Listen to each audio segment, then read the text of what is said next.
My self Neeraj Patel. इस video lecture में हम सेक्शन ऑफ प्रिज्म ड्रॉ करना सीखेंगे। डेटा इस प्रकार है। A square prism base 30 mm side and axis 50 mm long has its base in the HP and all edges of the base are equally inclined to VP. It is cut by a section plane perpendicular to VP and inclined at 45 degree to the HP such that it bisects the axis. Draw its front view, sectional top view, sectional side view and true shape of the section. यहाँ पर एक square prism दिया गया है जिसकी as of base का measurement 30 millimetre है और उसकी एक्सिस हाइट है वो 50 मिलीमीटर दी गई है और ये स्क्वायर प्रिज्म अपने बेस पर हॉरिजॉन्टल प्लेन पर रेस्ट हो रहा है। यहाँ पर एक स्पेशल कंडीशन दी गई है कि ये स्क्वायर प्रिज्म हॉरिजॉन्टल प्लेन पर कुछ इस तरह से रेस्ट हो रहा है ताकि उसकी सभी एज ऑफ बेस है वो वर्टिकल प्लेन के साथ एक समान एंगल बनाकर ये प्रिज्म रेस्ट हो रहा है।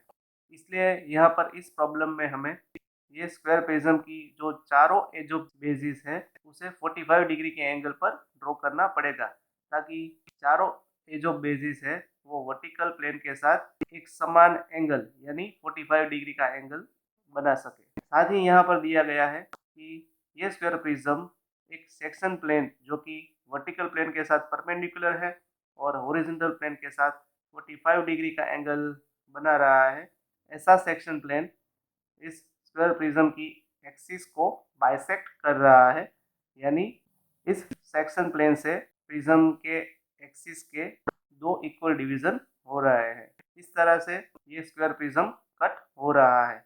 तो इस कंडीशन को लेकर हमें इस स्क्वायर प्रिज्म का front view, sectional top view, sectional side view और ट्रू शेप ड्रॉ करना है। तो यहाँ पर हमें एज्यूम करना पड़ेगा कि ये स्क्वायर प्रिज्म है वो फर्स्ट क्वाड्रेंट में रेस्ट हो रहा है। तो फर्स्ट क्वाड्रेंट की थियरी के मुताबिक प्रिज्म का टॉप व्यू है वो हम हॉरिजॉन्टल प्लेन पर ड्रॉ करेंगे यानी एक्स वाई लाइन से नीचे ड्रॉ करेंगे और इस प्रिज्म का फ्रंट व्यू है वो हम एक्स वाई लाइन से ऊपर यानी वर्टिकल प्लेन पर ड्रॉ करेंगे।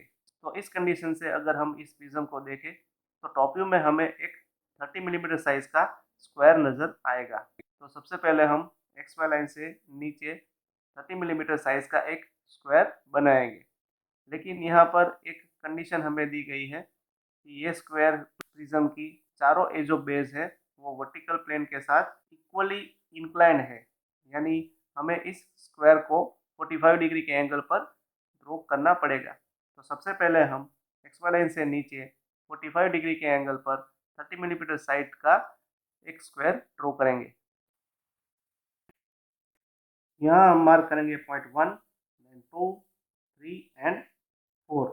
यहाँ पर एक्स वाई लाइन से ऊपर का प्लेन है वो वर्टिकल प्लेन है इसलिए ये चारों एज ऑफ बेस है वो वर्टिकल प्लेन के साथ 45 डिग्री का एंगल बना रही है। तो यहाँ पर ये जो कंडीशन हमें दी गई है all edges of bases are equally inclined to VP वो यहाँ पर फुलफिल हो रही है और यहाँ पर इस सभी एज ऑफ बेसिस की जो साइज है वो है 30 मिलीमीटर।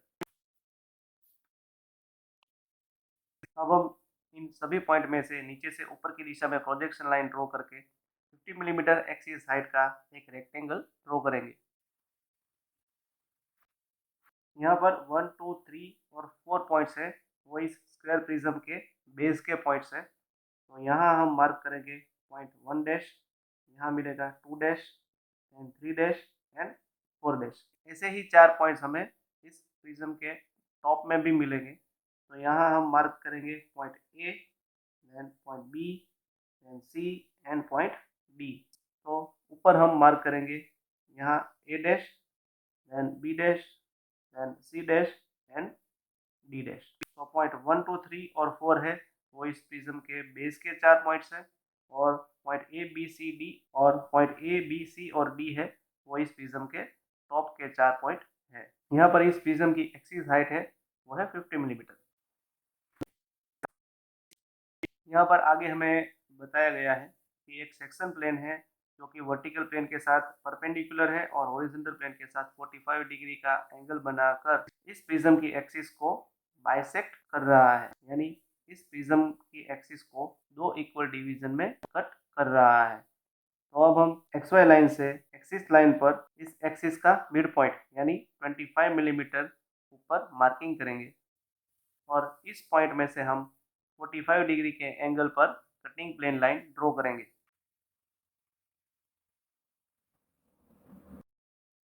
तो ये लाइन है वो है कटिंग प्लेन लाइन, जिसे हम CPL नाम देंगे। यहाँ पर XY लाइन से इस पॉइंट की हाइट है 25 मिलीमीटर और यहाँ पर ये जो एंगल है वो है 45 डिग्री। तो आप समझ लो कि ये एक सेक्शन प्लेन है जो कि वर्टिकल प्लेन के साथ परपेंडिकुलर है और ओरिजिनल प्लेन के साथ 45 डिग्री का एंगल बना रहा है। तो ये सेक्शन प्लेन कुछ इस तरह से रेस्ट होगा। तो XY लाइन से ऊपर का प्लेन है वो वर्टिकल प्लेन है और नीचे का प्लेन है वो ओरिजिनल प्लेन है। तो ये प्लेन वर्टिकल प्लेन के साथ परपेंडिकुलर है और ओरिजिनल प्लेन के साथ 45 डिग्री का एंगल बना रहा है। तो कुछ इस तरह से ये प्रिज्म कट हो रहा है। तो इस प्रिज्म को कट करने के बाद कटिंग प्लेन लाइन से ऊपर का जो पोर्शन होगा उसे हम रिमूव कर देंगे और कटिंग प्लेन लाइन से नीचे का जो पोर्शन बचेगा उसे हम डार्क लाइन से जोड़ लेंगे। तो यहाँ पर XY लाइन से ऊपर का व्यू जो हमें मिल रहा है वो इस कंडीशन का फ्रंट व्यू है।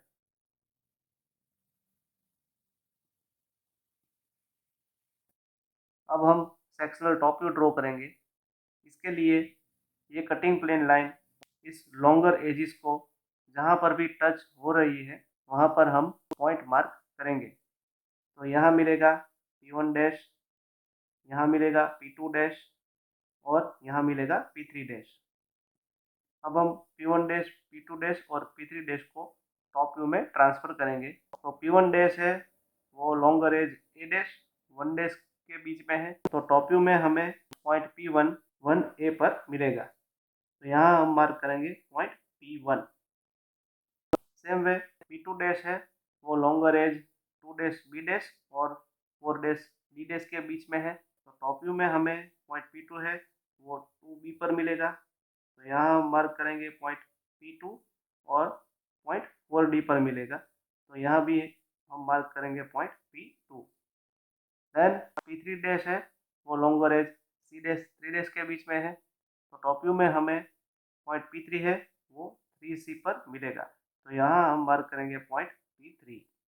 अब हम पॉइंट P1, P2 और P3 के बीच का जो एरिया हमें मिल रहा है उसमें हैचिंग लाइन ड्रॉ करेंगे, जो कि हम 45 डिग्री के एंगल पर ड्रॉ करेंगे और दो हैचिंग लाइंस के बीच का डिस्टेंस हम अप्रॉक्सीमेटली 2 to 3 मिलीमीटर रखेंगे। तो यहाँ पर जितने एरिया में हमें हैचिंग लाइंस मिल रही है उससे पता चलता है कि ये पूरा प्रिज्म है वो बीच में से कट हो गया है। इसलिए हम इस सभी कॉर्नर पॉइंट्स को डार्क लाइन से जोड़ लेंगे। तो यहाँ पर XY लाइन से नीचे का व्यू हमें मिल रहा है वो इस कंडीशन का सेक्शनल टॉप व्यू है। अब हम इस कंडीशन का सेक्शनल साइड व्यू ड्रॉ करेंगे। तो इसके लिए हम XY लाइन से नीचे की दिशा में रैंडम लेंथ की वर्टिकल लाइन ड्रॉ करेंगे और इस पॉइंट में से हम 45 डिग्री के एंगल पर रैंडम लेंथ की लाइन ड्रॉ करेंगे। अब हम पॉइंट P1, P2, P3 और पॉइंट P2 में से ये लाइन तक की हॉरिजॉन्टल लाइन ड्रॉ करेंगे। अब हम point P1 dash, P2 dash और P3 डैश में से लेफ्ट साइड की दिशा में रैंडम लेंथ की हॉरिजॉन्टल लाइन ड्रॉ करेंगे।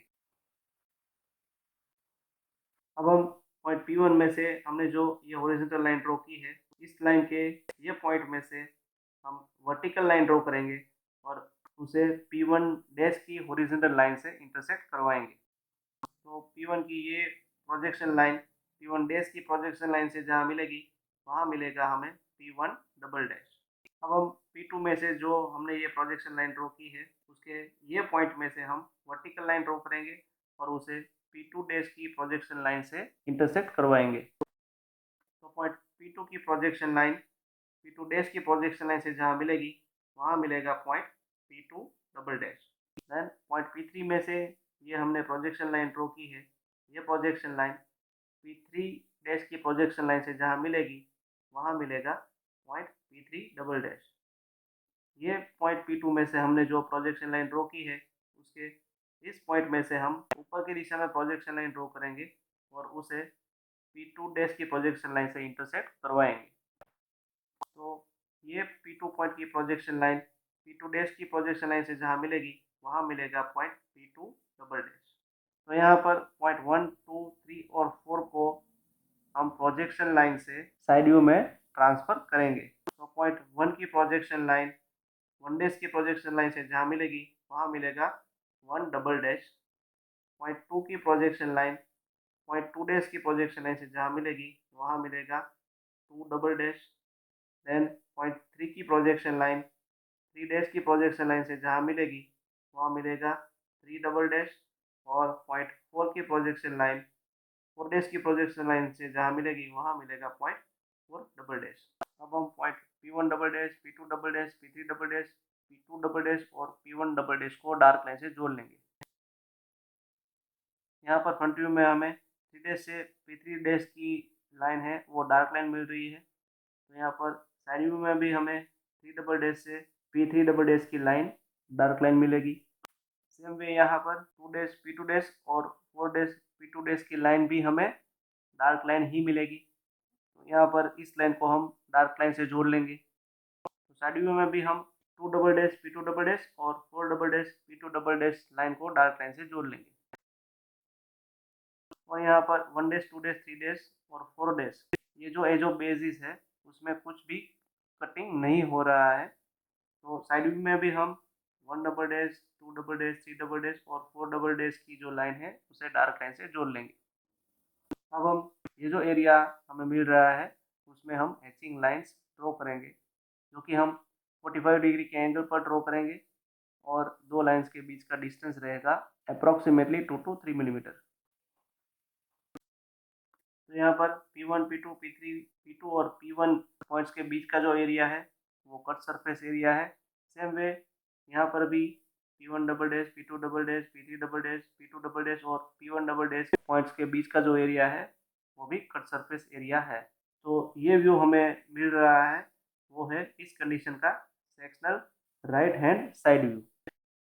अब हम इस कंडीशन का ट्रू शेप ड्रॉ करेंगे। तो इसके लिए हम point P1 dash, P2 dash और P3 डैश में से राइट साइड की दिशा में 45 डिग्री के एंगल पर रैंडम लेंथ की लाइंस ड्रॉ करेंगे। अब हम यहाँ पर कटिंग प्लेन लाइन को पैरेलल लाइन ड्रॉ करेंगे। अब हम यहाँ पर जो टॉप व्यू में पॉइंट P1, P2, P3 और ये पॉइंट P2 है उसे यहाँ पर ट्रू शेप में ट्रांसफर करेंगे। इसके लिए हम ये P2 पॉइंट और ये P2 पॉइंट को वर्टिकल लाइन से जोड़ लेंगे। तो पॉइंट P1 है वो ट्रू शेप में हमें यहाँ मिलेगा। सेम वे पॉइंट P3 है वो ट्रू शेप में हमें यहाँ मिलेगा। अब हम पॉइंट P2 को ट्रू शेप में ट्रांसफ़र करेंगे। इसके लिए हम ये इंटरसेक्टिंग पॉइंट से P2 जितनी रेडियस लेंगे तो इस पॉइंट से ऊपर के P2 और नीचे के P2 का डिस्टेंस सेम रहेगा। तो ये पॉइंट है वो ट्रू शेप में हमें यहाँ मिलेगा। तो ये पॉइंट को सेंटर रखकर हम लेफ्ट और राइट साइड की दिशा में आर्क ड्रॉ करेंगे। तो यहाँ मिलेगा पॉइंट P2 और यहाँ भी मिलेगा पॉइंट P2। अब हम इन सभी पॉइंट्स को डार्क लाइन से जोड़ लेंगे। अब हम इस एरिया में हैचिंग लाइंस ड्रॉ करेंगे जो कि 45 डिग्री के एंगल पर रहेगी और दो लाइंस के बीच का डिस्टेंस रहेगा 2 to 3 मिलीमीटर। तो ये व्यू है वो है इस कंडीशन का ट्रू शेप। तो इसी के साथ ही सेक्शन ऑफ प्रिज्म का ये प्रॉब्लम यहाँ कंप्लीट हो गया। Thank you very much.